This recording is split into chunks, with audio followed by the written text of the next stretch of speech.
This time on Gamers Week podcast.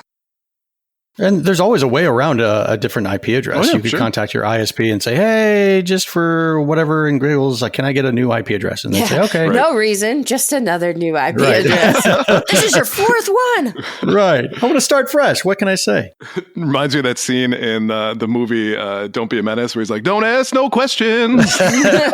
I'll tell you no lies. Yeah, basically.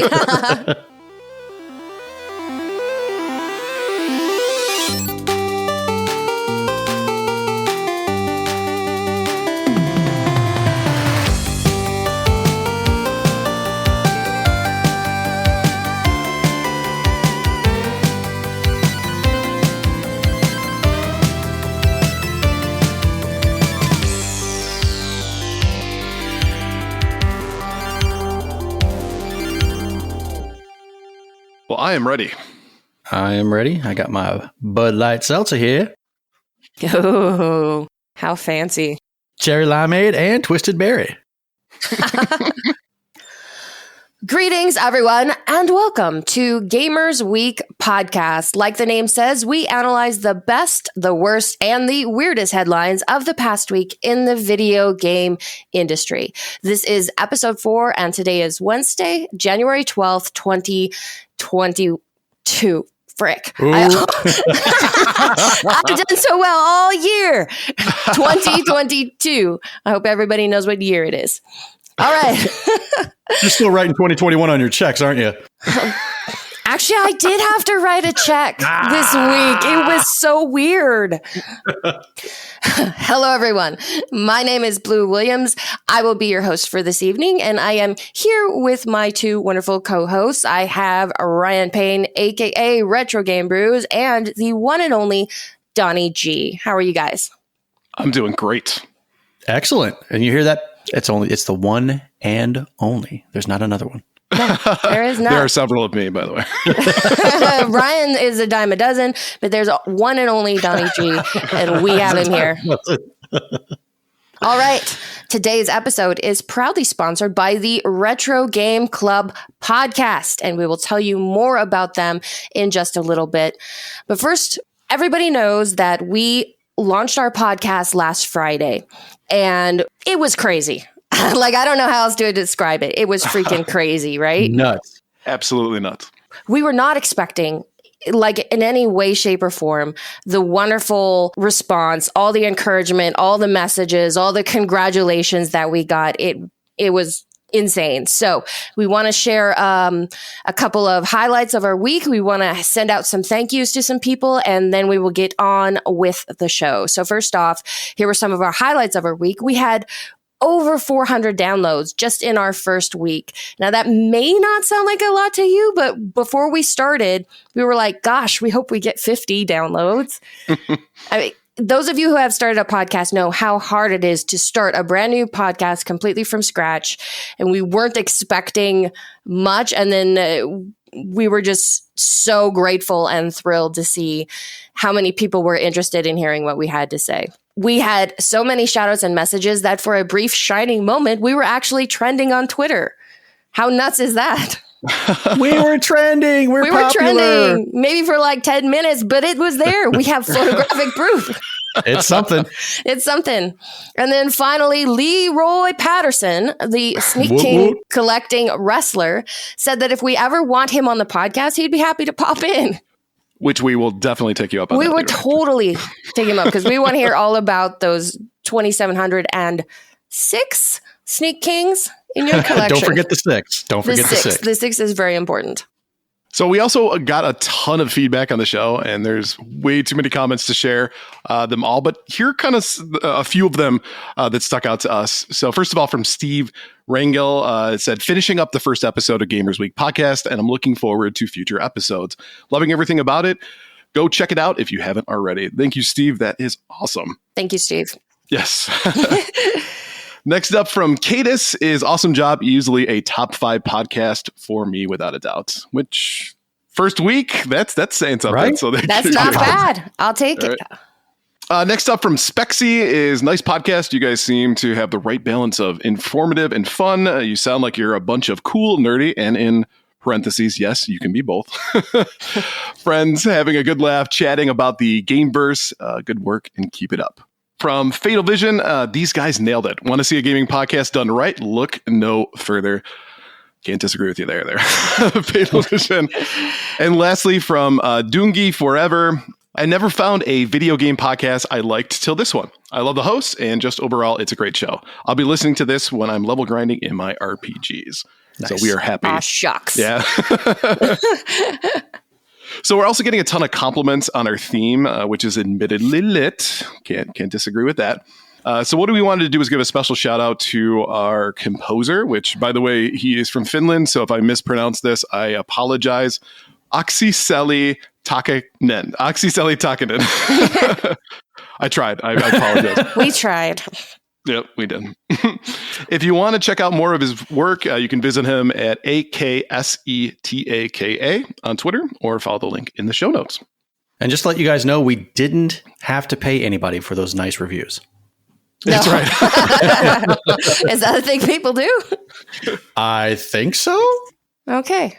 If you're running a mattress company. Say it soft. Say it soft. And finally, we need to say thank you to two wonderful podcasts who shared our launch with their audiences.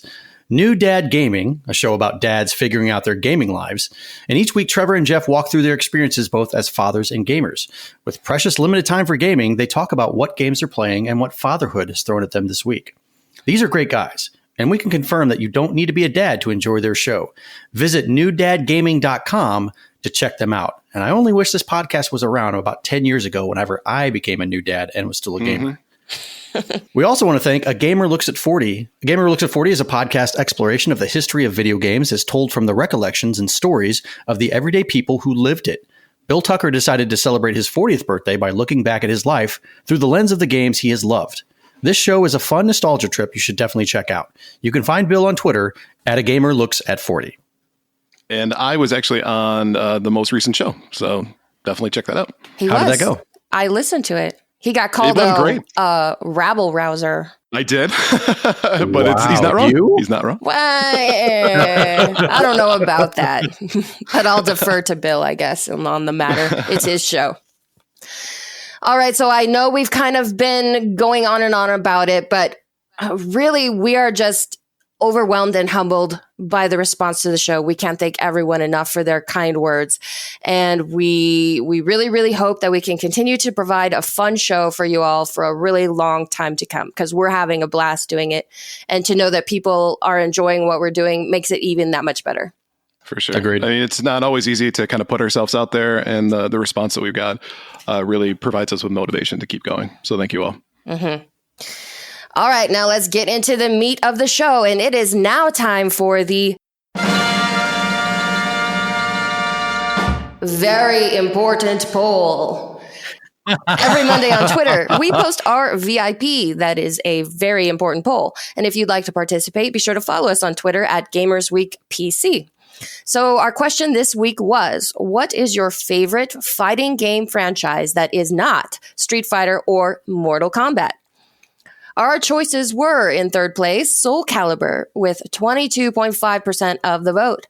Super Smash Bros. Came in second with 27.3% of the vote. And Tekken was the winner of the day with 31.2% of the vote.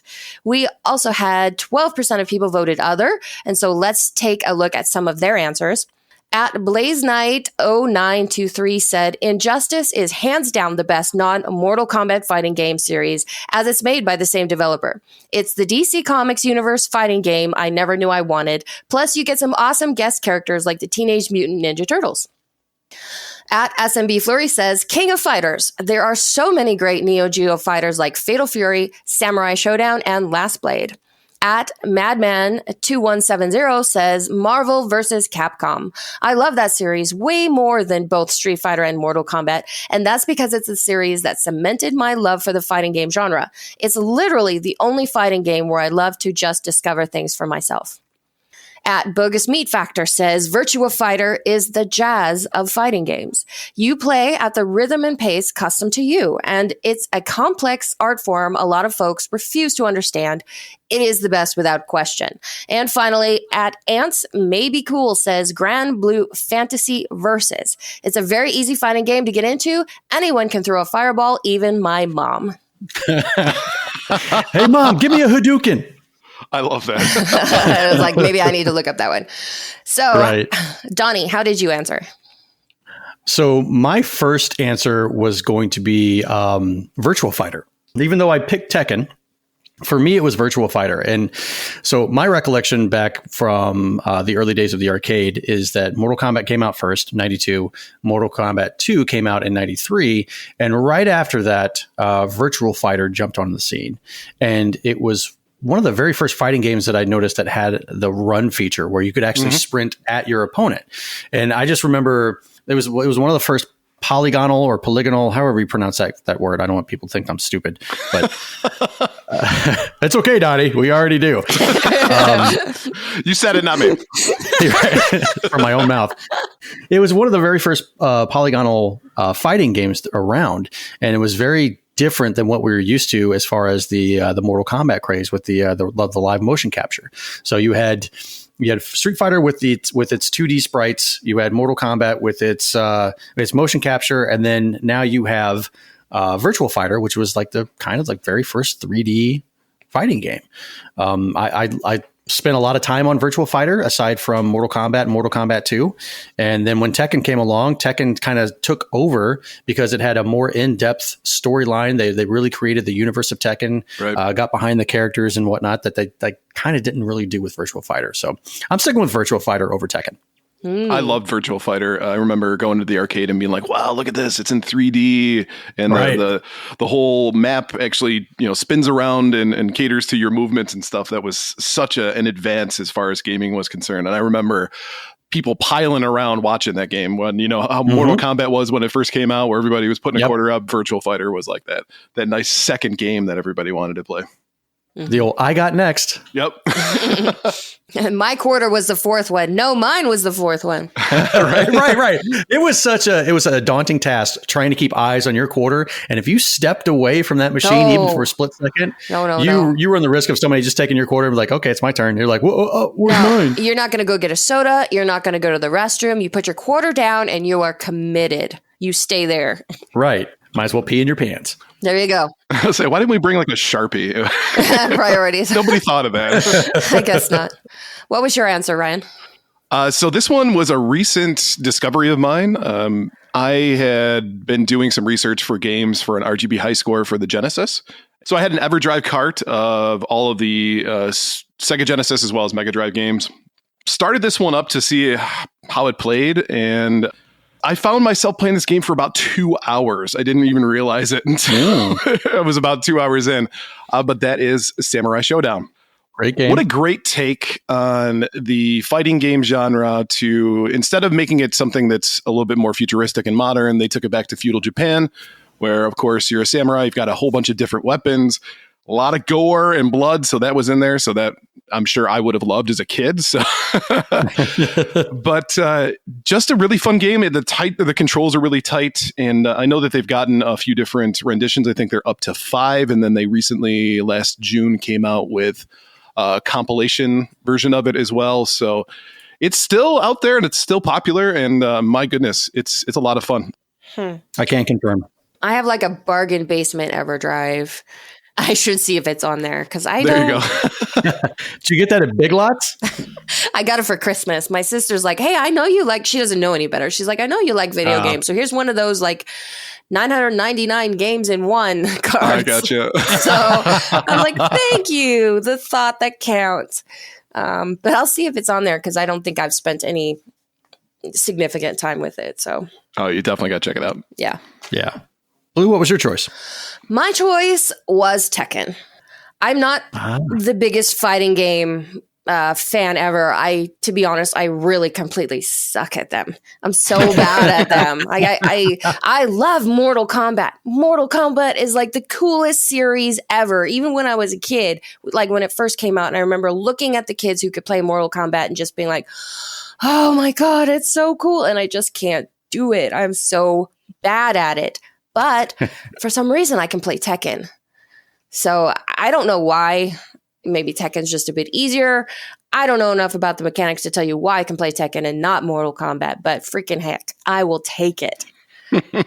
So let me tell you a little story. Every year around Christmas or Thanksgiving, when we have family over or we go down to see my wife's family, we have a Tekken tournament.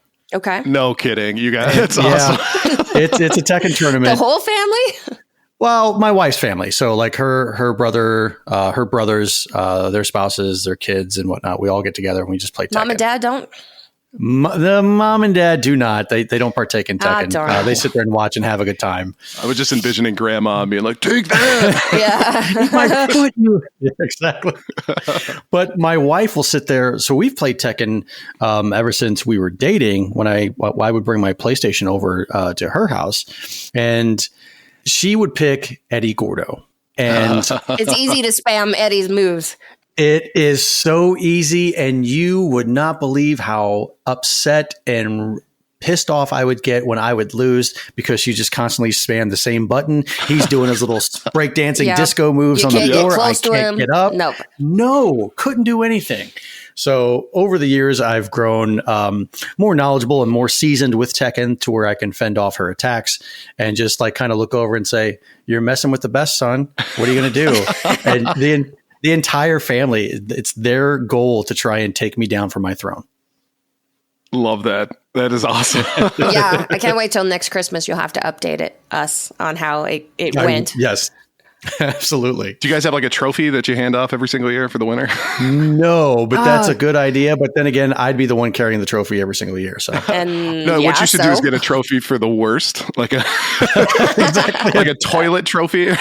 Yes, absolutely. Nice. All right. Well, thanks everyone who voted. And again, be sure to follow us on Twitter at GamersWeekPC. And we will be posting our next very important poll on Monday. So if you want to participate, you can check it out.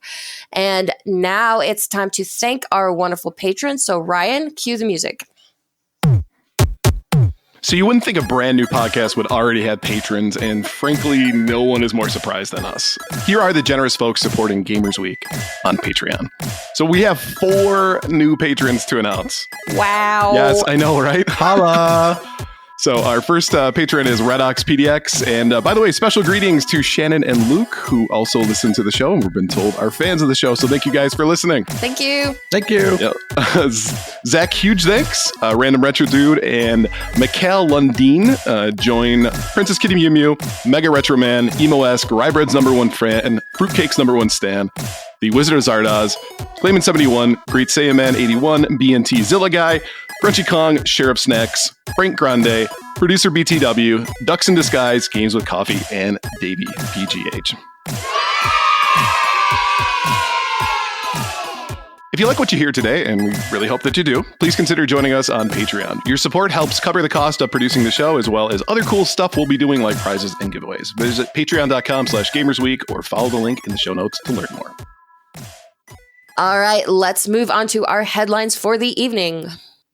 First up, from Game Informer, Sega opens new studio led by former Phantasy Star 2 Online 2 producer. What did I tell you? Sega's coming back. You said hardware. You said hardware. Yeah, I know. But it's baby steps. As soon as I saw this headline, I was like, Johnny was right. Oh my God. He was not right yet. It's going to happen. What are the winning lottery numbers? So Sega has announced that it has established a new studio called Sega Sapporo Studio. This studio was formally created on December 1st, 2021, as a second development base in Japan, as first reported by Gematsu. Sapporo was established to focus on new software development and debugging.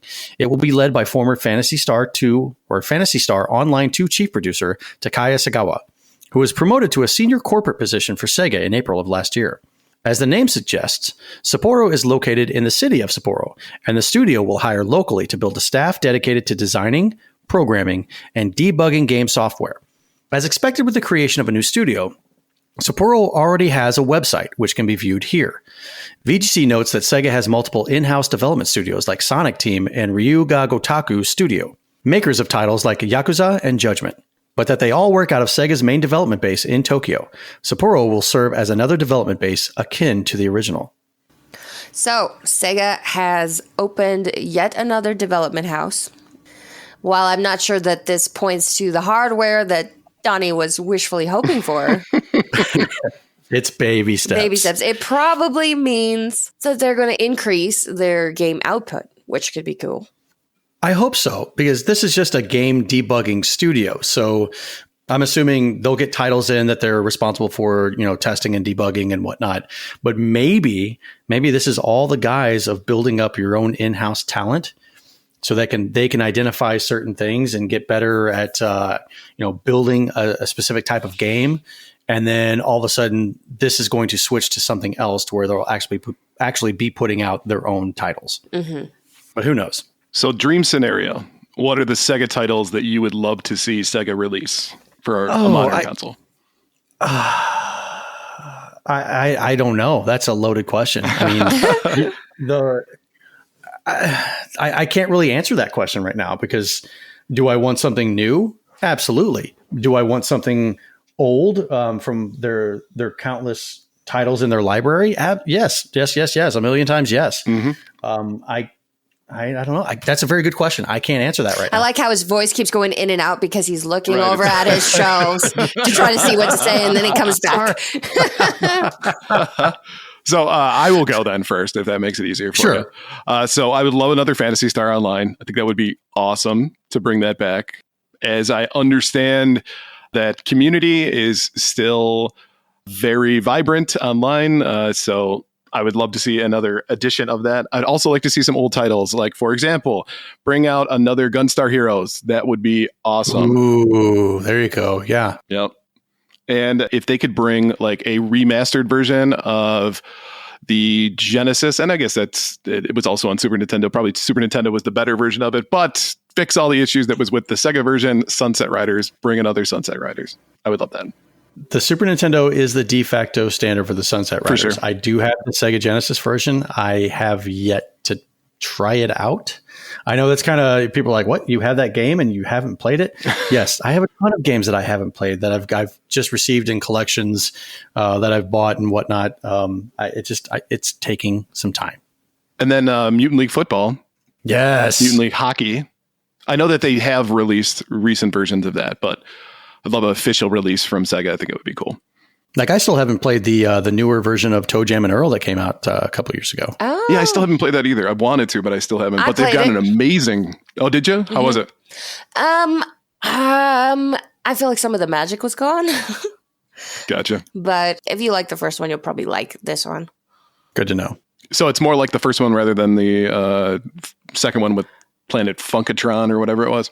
Right. It's the same thing where you play the different levels of Earth looking for your spaceship, except for there's all new kinds of presents that you can get, all new kinds of enemies and all that kind of stuff. It's been updated, for the times, because it's not the 90s anymore, sad to say.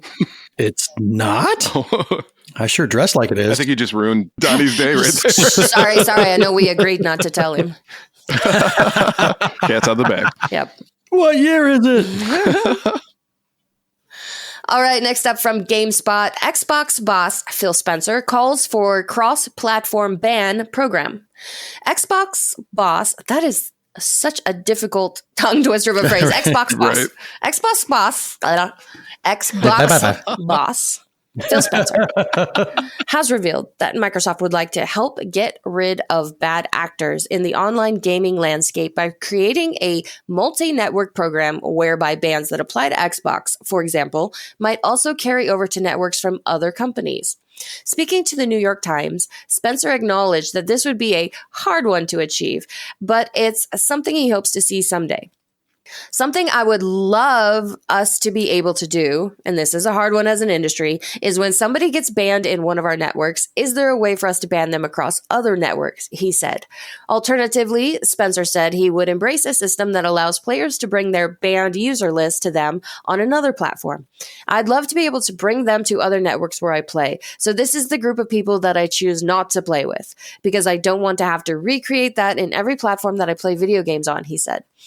Also in the interview, Spencer spoke about how Microsoft uses AI on Xbox to monitor the sentiment of a conversation, to detect when a conversation is getting to a destructive point. There is also a report a user button in the Xbox UI to report bad behavior. So are you saying that Xbox monitors our conversations? Sounds that way. And that's actually really funny because I've heard you guys play Call of Duty. And I'm not sure how an AI is going to know that you are not being completely abusive to one another. Lou, you be quiet. We do not delve into secrets for Call of Duty talk. So what happens in Warzone stays in Warzone. Yeah, exactly. Not suitable for work. I think this is interesting. I don't know how they could sell this for one particular user to bring their ban list because the names are different. My Xbox gamer ID is different from that of my PlayStation Network ID. So I had that same question actually. I don't know the answer. I just had the same question. Right. Okay.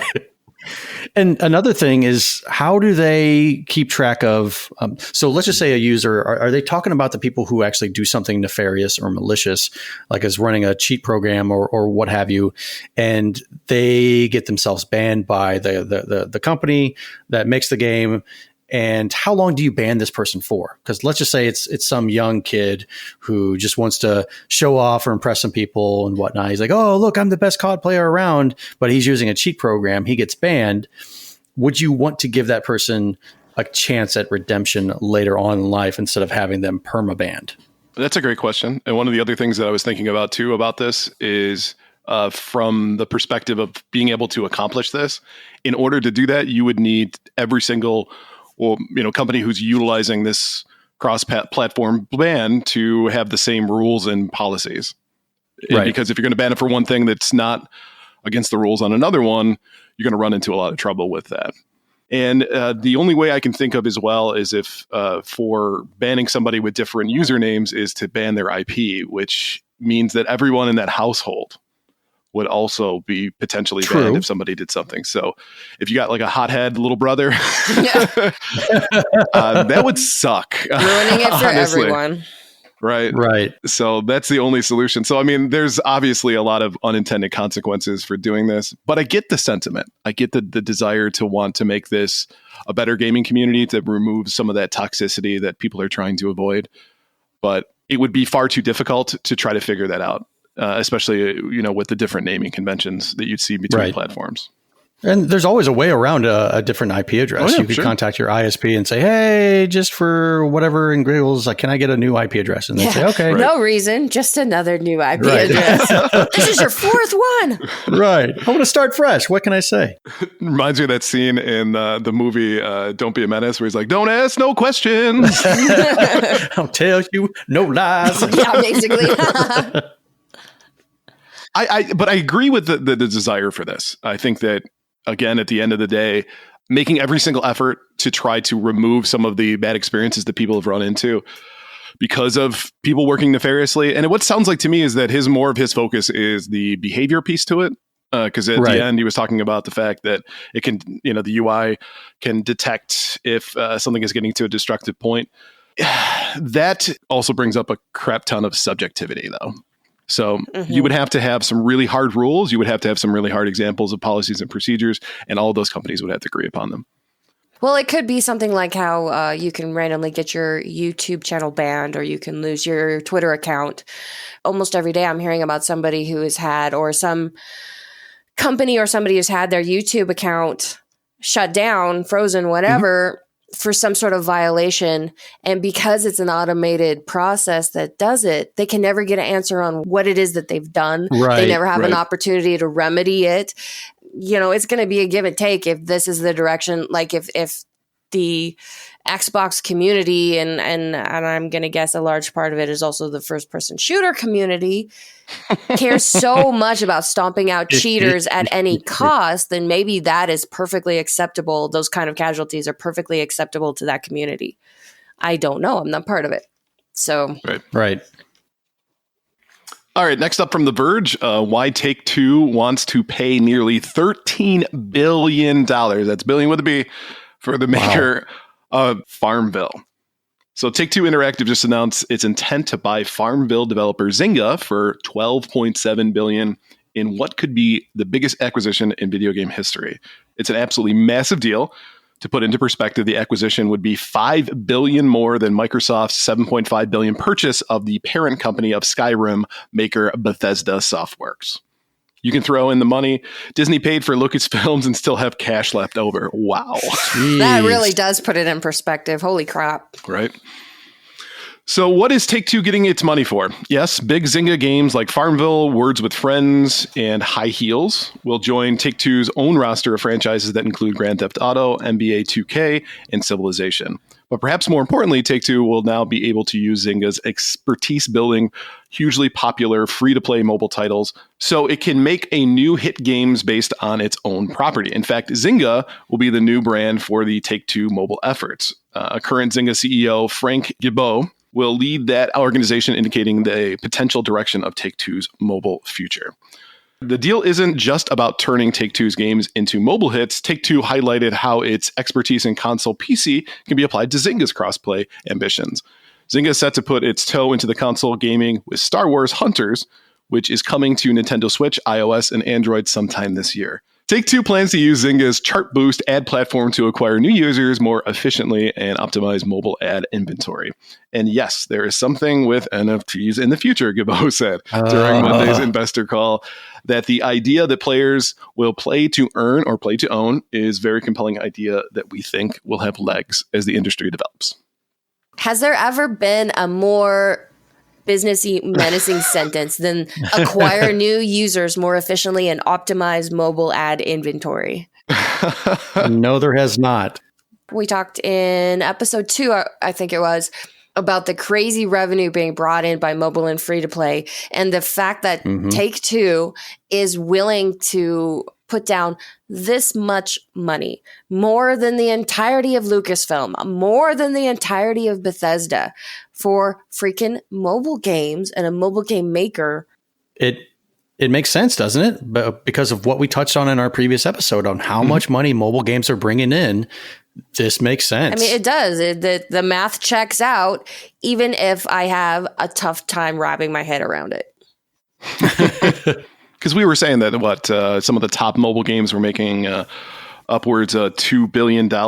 So if we're talking they're able to add a whole bunch of extra properties as well as build some additional, I mean, we're talking a break-even point of a matter of a few years on one of the biggest deals of all time in gaming history. That's a promising prospect for them, for sure. Agreed. Who plays Words with Friends still? I do. Oh, okay. Which, it's funny, the only person I play against is my mother-in-law.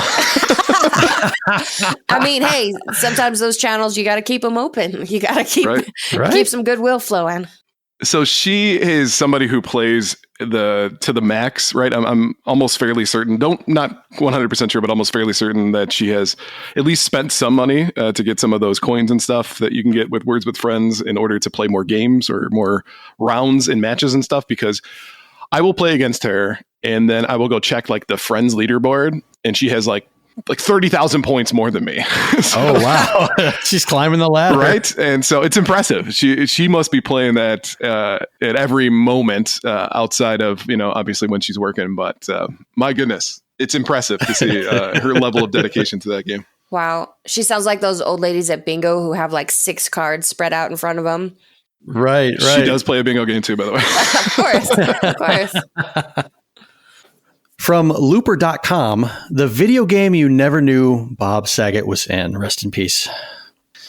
Bob Saget was a comedy icon, and many people expressed just how devastating his death was when news of it broke on January 9th. Of course, Saget has been immortalized through his stand-up and numerous appearances in film and television, but fans may not realize he also had a place in the video game community. His solo video game role was as Barry Tuttle in the Tuttle's Madcap Misadventures. I don't think I've ever heard of this one. Then keep reading. Literally the next If you've never, I'm ahead of my time. If you've never heard of the game, don't worry. Released back in 2007 for the PC, the game follows a family of 4, with Bob Saget voicing the father of the group. While on a road trip, the titular Tuttles get completely derailed, leading to a number of wild encounters on land and under the sea. Under the sea! The single-player side-scroller controlled very similarly to classic Mario games, but it also featured some really wacky elements, like Saget's character whipping out a gas canister to attack enemies. Though relatively obscure now, the game was well received for its wholesome atmosphere and fun mechanic.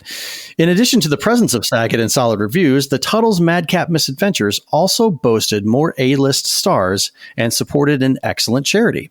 The characters of Barbara, Jess, and Zach were voiced by Jamie Lee Curtis, Ashley Tisdale, and Dominic Scott Kay, respectively. Rounding out the group of talent is William Shatner, Dave Thomas, and Saget's Full House co-star, Dave Coulier. Cut it out. The Tuttle's Madcap Misadventures was created to raise money for Starlight Starbright Children's Foundation. That's a fantastic thing to hear. I mean, I know that everybody was kind of devastated by the passing of Bob, myself included. That was a show. Full House was something that was a part of my childhood. And Bob was the Danny Tanner character. And of course, he was the wholesome, father figure for that. Come to find out, his comedy is anything but wholesome, which also, in a way, made him enduring. The fact that he could play such a wholesome guy on Full House and then do comedy that we can't repeat here. Nope. We could, but nope. But Blue would have a hard time editing that. Right. There are not that many beats. Just a lot of Mario Yep. sound pieces there. Nice. But, it's great to hear that he was involved in the gaming community and the fact that this game was intended to help out children, for a good cause. So thank you, Bob. Thank you. And apparently this game is no longer available for sale, which is a shame because it would make a great stream, I think. Absolutely. What we should do is start a Kickstarter. To get it ported to like the Switch? Yes, please. Tuttle's Madcap. Let's see what eBay has. But also Dave Thomas, William Shatner, Jamie Lee Curtis, and Dave Coulier. That sounds like an awesome game. This needs to be a thing we can play. How did we not ever hear about this? Right? Bob, please get your gas canister so we can attack the enemy.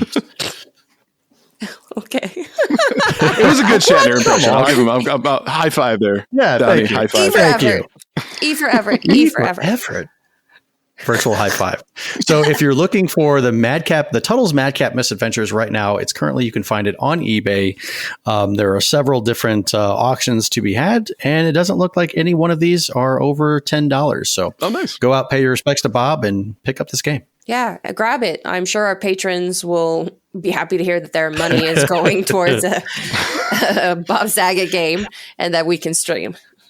So one of the things, if we do Tuttle's Madcap Misadventures, we need to put on there for a reward for people during the stream is that we all sing the theme song to Full House. I don't know the theme song to Full House. Everywhere you look, there's a heart, there's a way to come find you. Everywhere you look. We'll look up the lyrics, don't worry. It's almost funnier if you don't know them. Just make them up as you go along. Yep. Right. Get the karaoke version of it in the background so we at least have the beat right. All right. Well, if you listened last week, you know that we have a giveaway going. So, Ryan, let us know who won the big giveaway. Give me 1 second here while I pull up the names because I didn't actually save them on my computer. Amateur, I saw. Like you've ever run a giveaway before, geez. Oh, where is it? I can't find the.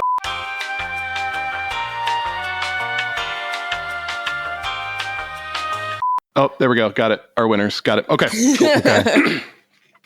All right, everybody. As Blue said, we were doing a giveaway here on behalf of Gamers Week Podcast. We started off on Friday, asked people to take a screenshot or a picture of them listening to one of our 3 episodes.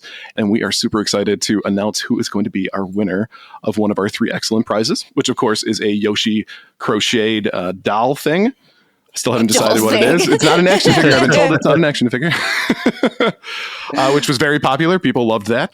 We also have a repo copy of the game Earthbound Zero, which was the Famicom first Mother game, which has an English translation patch to it, so you'll be able to actually read it. And then we've got a copy of the homebrew game Lizard for the NES, too. So super excited to provide these prizes to you folks. We're going to be announcing it here on the podcast, so if you're listening on Friday, do us a favor.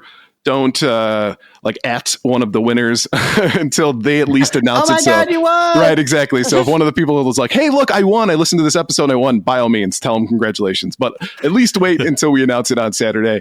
So it's out there on the public on Twitter.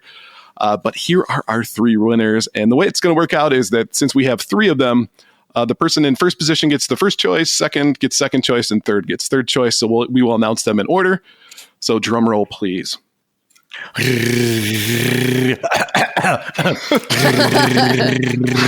an aging drum roll. All right, so our third place winner is going to be Rudy Bagels. Rudy, congratulations. Our second place is going to be Wizard of Zardoz. And lastly, number 1 is going to be Closable 8. So congratulations, Closable. Which he had expressed yesterday that he really wanted that Yoshi crochet, so I'm assuming that's probably going to be his choice. But congratulations to you all. We are excited to really do these giveaways. It's a great opportunity for us to say thank you to the community that has provided us with so much support and feedback. So by all means, we will be doing these again. We do them pretty much on a monthly basis, so we will announce them right here on the podcast every time we are about to run a new contest. So congratulations to the winners, and thank you all. Indeed. Congrats. Congratulations to the winners. Thank you, everyone who entered. And this was fun. Let's do it again. Definitely. All right. Moving on. As we mentioned earlier, this episode of Gamers Week is sponsored. You heard it right, folks. We have a sponsor, and we are proud to announce the name of our new sponsor. It is Retro Game Club Podcast. They are a fantastic family-friendly retro gaming podcast. In each episode, Rob and Hugh pick 2 games to play and discuss. They also have news, interviews, and other special topics. One of the hosts even ran a podcast a few years ago, and that was the podcast that actually influenced Ryan to get into podcasting. What? We wouldn't even be here if it wasn't for these guys, maybe. Maybe. No, probably not, because they were very encouraging, especially Hugh, about the first podcast we ever released, and they said, hey, keep going. This is some quality stuff, so keep going. Nice. Otherwise, they probably would have quit. Oh, this is also touching. Retro Game Club Podcast just started their 4th season actually today, and they have released episode 112. We're on episode 4, so we got a ways to catch up. But a little ways, yeah. a ways. We'll get there, though. We'll get there. So definitely visit retrogameclub.net to check them out or follow the link in the show notes. And now let's move on to our main topic for the evening. From Wired, video games already do what the metaverse just promises.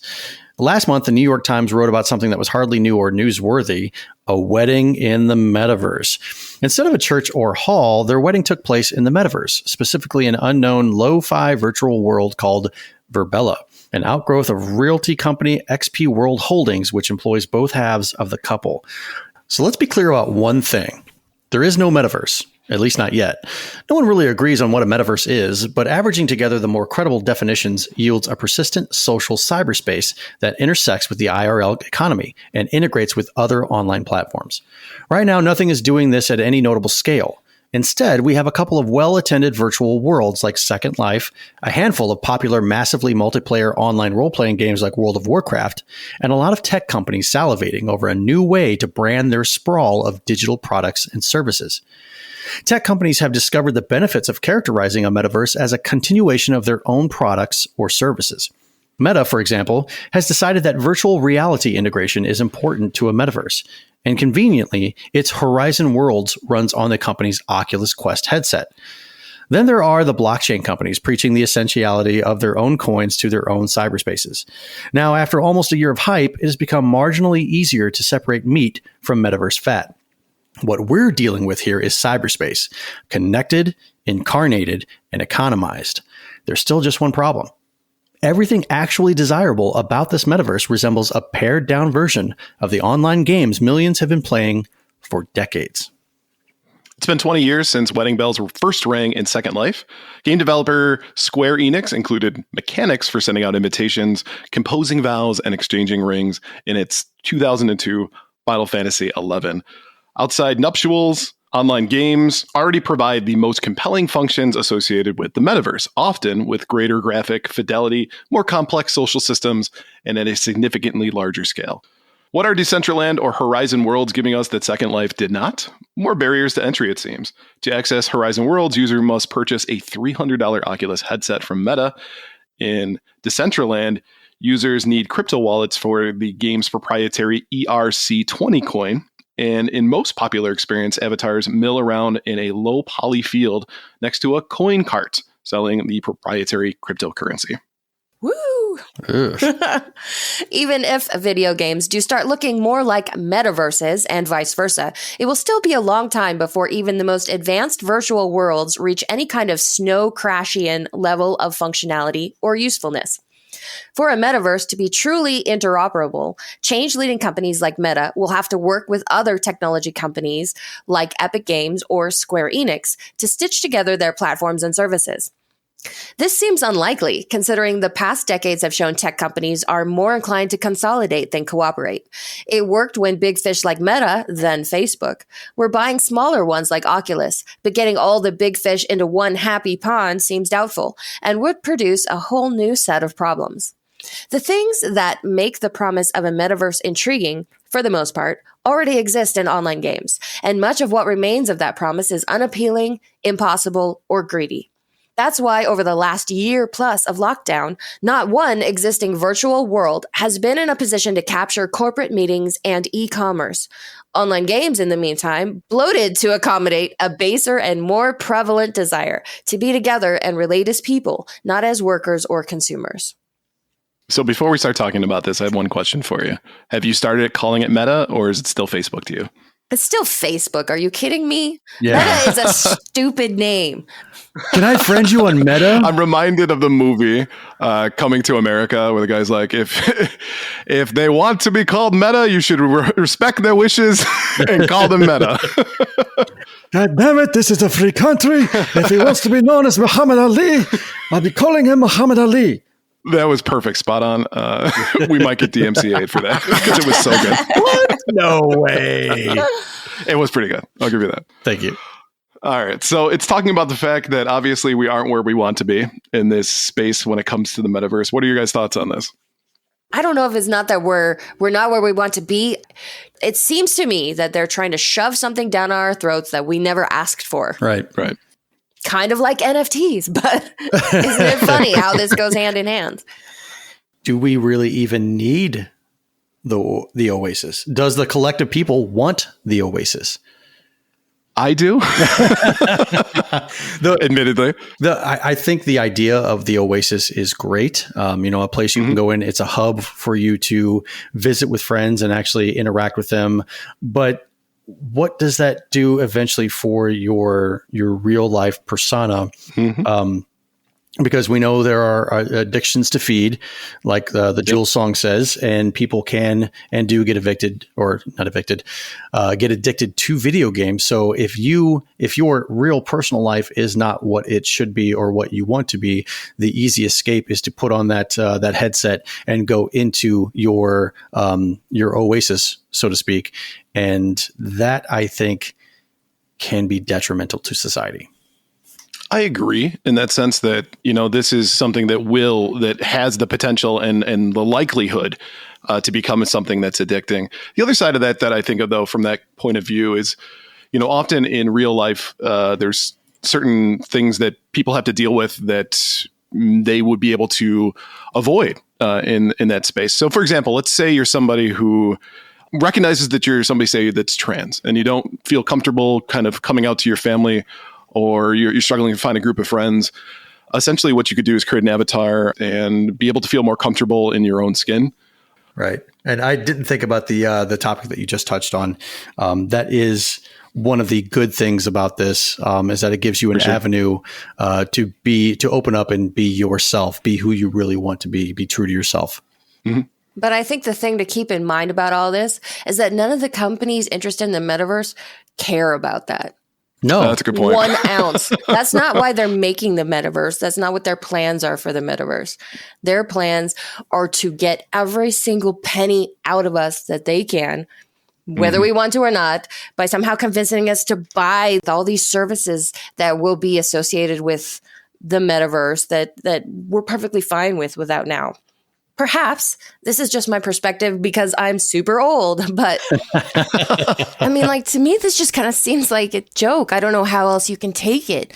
Like, they really think that we are going to live and work and marry and do all these things in the metaverse and ignore what they call the meatverse, the real life. I mean, yeah, that's the stuff out of books like Snow Crash and Ready Player One, but I'll believe it when I see it. But I also kind of hope that all this hullabaloo around the metaverse and all these big plans and all this marketing, and they're already counting their money even before the metaverse is a thing yet. They're deciding how much they're going to get out of us. And I hope the whole thing just turns into a giant dumpster fire that, like, 5 years from now, we're all laughing about, remember when they were going to do the metaverse? Meta will become a meme. Yep. Hopefully. It's already kind of a meme, but And if you think about it too, like again, back to Ready Player One, that whole universe was created by a bunch of guys who were game developers and passionate about gaming. And this version is created by Facebook, the most transparent and moral company that has ever been. Truth. So we will basically never get the Oasis that we want. Right. We'll just get not if Zuckerberg is the one doing it, or any of these. It's never going to happen unless online worlds can cooperate with each other. Until the corporate wars, in which they start to... and then we're only left with Taco Bell. Exactly. You took the words out of my mouth. Wow. All right. Well, let's move on from the metaverse, looking in the future, to the past. Class is now in session with Professor Ryebread.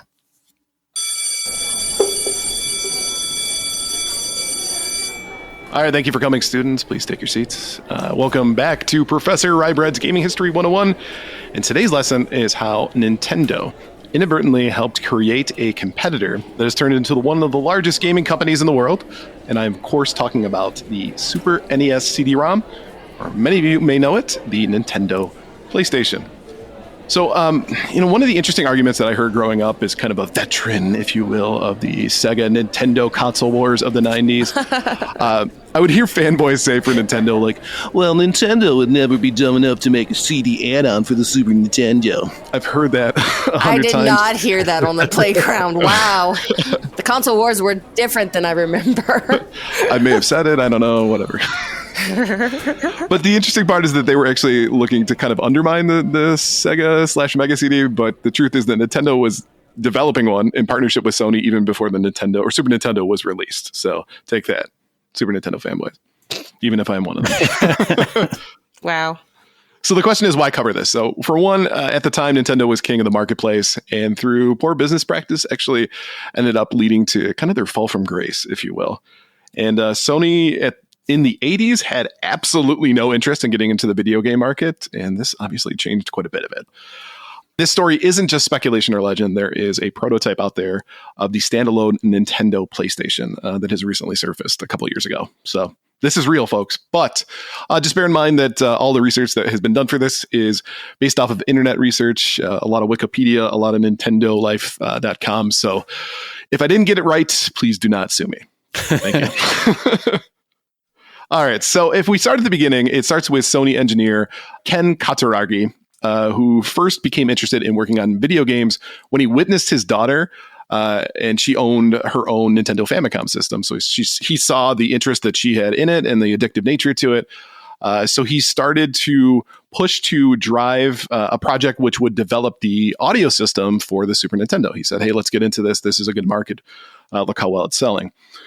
Now, at Sony, it wasn't exactly a popular project, and it likely wouldn't have seen the light of day if it weren't for the support of executive Norori Oga, who is credited with spurring the development for the compact disc. So, guy knew what he was doing. But without his help, this probably would have never come to fruition. So he saw the value of it and continued to push for the project to get out the ground. So come to find out, though, that the project was so successful that it actually opened up talks and an eventual partnership with Nintendo for Sony to develop the CD-ROM add-on for the Super Nintendo that would both play SNES carts as well as Sony's proprietary format called Super Discs, which I was unfamiliar with. Yeah. Love this. Everyone likes to add the word super to something. So, especially back in the 90s. Partnering with other companies, though, at the time is not something that was new for Nintendo, as they had previously worked with Sharp to create the Twin Famicom, as well as the Sharp Nintendo Television, which the latter was actually released in North America in the late 80s. Donnie, have you ever run across either a Twin Famicom or a Sharp Nintendo TV? Yes, my aunt actually had a Sharp Nintendo TV. No kidding. Wow. That's awesome. Yes, when I was a kid. I have very fond memories of it. And right about the time that I kind of started my retro game collecting, that was one of the first things that I thought about, but I knew that thing had gone. It was long gone by then. Can we get a little playing of taps for that?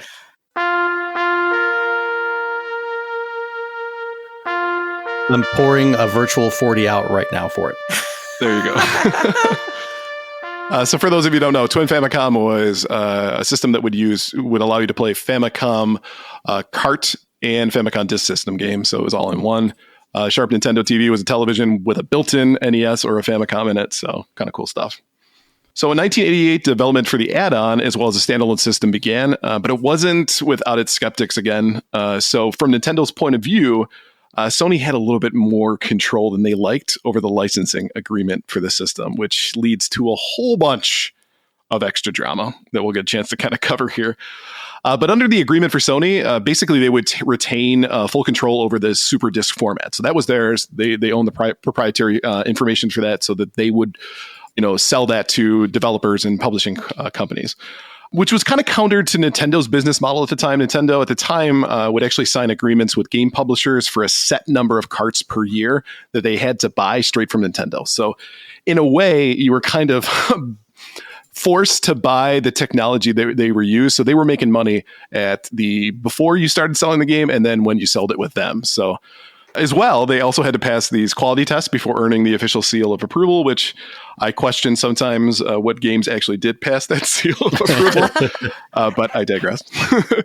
But lastly, they would actually limit how many games your company could release each year under their name. So it was 5. You could only release 5 under your name, which actually forced companies to create shell corporations to release more games. Popular example of that is with Konami releasing games under the Ultra name in North America or the Palcon name in Europe. So if you've got a Palcon or an Ultra game, that's actually Konami, and it's because they couldn't sell under the Konami name. Wow. Which Teenage Mutant Ninja Turtles 2, the arcade, if I remember right, is an Ultra game. It is an Ultra game. Yes, it is. Yep. So with Sony under the agreement, they would be the sole benefactor of the licensing related to music, movie software. Similar to what Nintendo was doing with other providers, they were kind of taking control, right, over that entire process. So they would have all of those rights available to them, which Nintendo president Hiroshi Yamauchi was already kind of weary at Sony at that point. And he looked at the contract and said, this is unacceptable. Like, we can't do this. So as Sony was the sole provider of the audio chip used in the Super Nintendo and required developers to pay for an expensive development tool with Sony, that also kind of turned off Nintendo because they were renowned for their development tools being fairly inexpensive, so smaller companies could, work with them as long as they got permission from Nintendo. So Yamauchi did something very interesting. So he decided that the partnership with Sony was something that he wanted more control over. So he did a little bit of shady dealing in the background, if you will. And ended Scandalous. up trying to create a partnership with Sony's biggest competitor in the marketplace, which is Philips. So he actually sent Minoru Arakawa and Howard Lincoln to the Netherlands to say, hey, Philips, if you work with us, we'll provide or we'll do the CD add-on with you, is almost like kind of a way to bluff out Sony for that. And Sony wasn't having it. But the interesting part is that in the book by David Shelf, which chronicles kind of this entire experience, he was quoted saying the Philips deal was meant to do two things at once: give Nintendo back its stranglehold on software and gracefully Sony. Wow. Yes. Yes. So sadly for Nintendo, the failure of the Sega CD essentially killed the project, and overall they saw it no, we don't want any of this. So really the only remaining remnants of the partnership was the failed CDI console with Philips. The problem, though, with this is that Nintendo essentially gave Sony a roadmap into getting to the video game marketplace. And with all this time and investment underway, it was kind of a no-brainer for Sony to say, hey, it's time to sell our own console. And if we look at it, that's where they ended up. They became the biggest company as far as video games are concerned, especially from a console standpoint. The PS1 was extremely popular. PS2 even more popular than that. And PS4 and PS5 have also been extremely popular as well. So they've led the marketplace for all those consoles. PS3 got overtaken, I think, a little bit by the Xbox 360. But for the most part, Sony has been in the driver's seat when it comes to the video game industry ever since. Now, be careful when you say PS1, because most people contribute the PS1 as it's different. The mini white, right? Yeah, the one with I think the one with the flip up LCD screen or what have you, or maybe even just like the smaller, more compact version of the PlayStation. The gray one, they say it's the PlayStation. Yeah, we don't want to get the actually police all over us. Right. Well, actually, fair enough. I've heard it called the PSX, but that's also something different too. So that is, yes. Yep. But I appreciate it. I appreciate you making sure that we're looking out for you. You're welcome. I got you, dog. I appreciate it. Yeah. So let's actually take a look at some of the numbers that came out as a result of this partnership. So for one, Sony's new console, the PlayStation, would release first versus Nintendo's eventual release of the N64, which would be its main competitor. It was released in December of 94 and 1.5 years before the next gen console, which of course, like I said, is the N64. PlayStation essentially crushed the numbers when it comes to the N64. PlayStation sold 102 million units and the N64 sold a meager 32.9 worldwide. Mm-hmm. So if we look at the prototype, though, I think that's one of the more interesting parts of this history. There were at least 300 prototypes for the Nintendo PlayStation. So think about this. It's a standalone Nintendo PlayStation console. So it would play both PlayStation games. So there was a front spot that you would put the CDs in, and then in the back was a cartridge slot, so you could put Super Nintendo games in, similar to the way the Sega CD was, that there were plans for games that would use both or what have you. So that was a big push for them. But they originally created these prototypes as an opportunity to kind of see how it would look and how it would play. But all of them were thought to be destroyed. So that was a thing. But in 2015, one surfaced into the public eye. The owner of it, prior to its recent sale, was bringing it around to a bunch of conventions. I think it was actually at the PRGE convention that you went to, Donnie. I'm not sure if it was at the PRGE one. I know it was at the Mo Game Con that I went to a couple years ago in 2019. Mm-hmm. It was there. I saw it. I have a picture of it, actually. Obligatory. It belongs in a museum reference. So do you. Well, the interesting part is if we cover in just a moment, you'll be happy to hear. Okay. So it surfaced in 2015, but that's not when it was purchased. It was actually purchased by an employee of the company Advanta as part of their bankruptcy auction in 2009. So they were selling off a bunch of property. Apparently, one of the owners of Advanta got their hands on it, and it became company property. But in 2020, the prototype was sold to Greg McLemore, founder of Pets.com, for $360,000. And he plans to establish a museum for this type of hardware. So it will be in a museum. But summation of this, kind of the lesson for today, is, for one, always read your contracts before you sign them. Nintendo, tisk on that one. And shady business tactics might have a tendency to have a double-edged sword. So. Well, yes, there were consequences. Nintendo has a Grendel now. Like if you remember the story Beowulf, there's now a monster as a direct result of Nintendo's missteps. Yep. And that monster is sitting at the top, if I'm not mistaken. What? He's taken over the hall. It's an ugly experience. What are you guys talking about? What? Oh, Where are come you going on. with that? I'm saying the Zelda CDI games. Oh, no, we're just talking about like PlayStation as Yeah. a general is on top of the video game world right now with no, Nintendo. That's different. Oh, I see. What you're entirely. saying is Grendel, because Grendel was such a deformed, nasty Yes. version of. I got it. Okay, now I get the reference. I'm trying to bring some literary credibility to the podcast, and it is not working. The point is, because Nintendo did this, is why the horrible Zelda CDI games exist. Oof. And they are. You're being nice by calling them horrible, I'll say. Yeah. Donnie, don't you have a CDI? No, I do not. I would love to. You got a 3DO then? I do. I have two versions of the 3DO, the Panasonic 3DO and the Gold Star. I would love to have a CDI. I'm not sure. I'm not on the up and up about the library, but I wouldn't mind having one. It's plumbers don't wear ties. That's also for the 3DO. Oh, is it? Okay, yep. Then the Flowers of Robert Mapplethorpe is 3DO then too. I'm not sure about that one. I think it is. Yeah, I think it is. It's you get to go through a museum of flowers. Yeah. Fun and riveting. Right. I give up. All right. Well, thank you all for taking the time to attend another Gaming History 101. So just as a reminder, if you do have ideas for stories and you'd like to hear them here on the podcast, send us a message at gamersweekpodcast.com and we might feature your suggestion.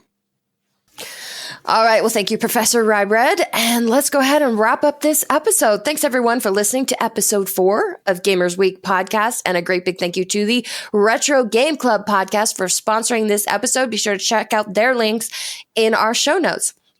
If you want to connect with Gamers Week, follow us on Twitter at GamersWeekPC. You can also email us at gamersweekpodcast@gmail.com.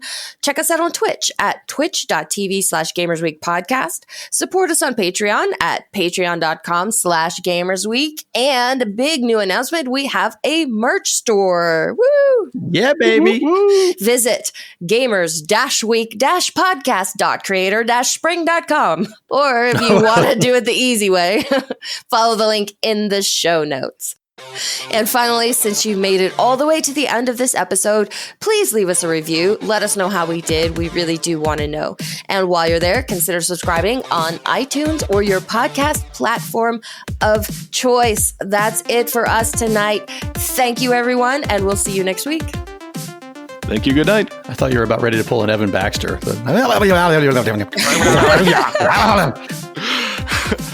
Definitely keep that in.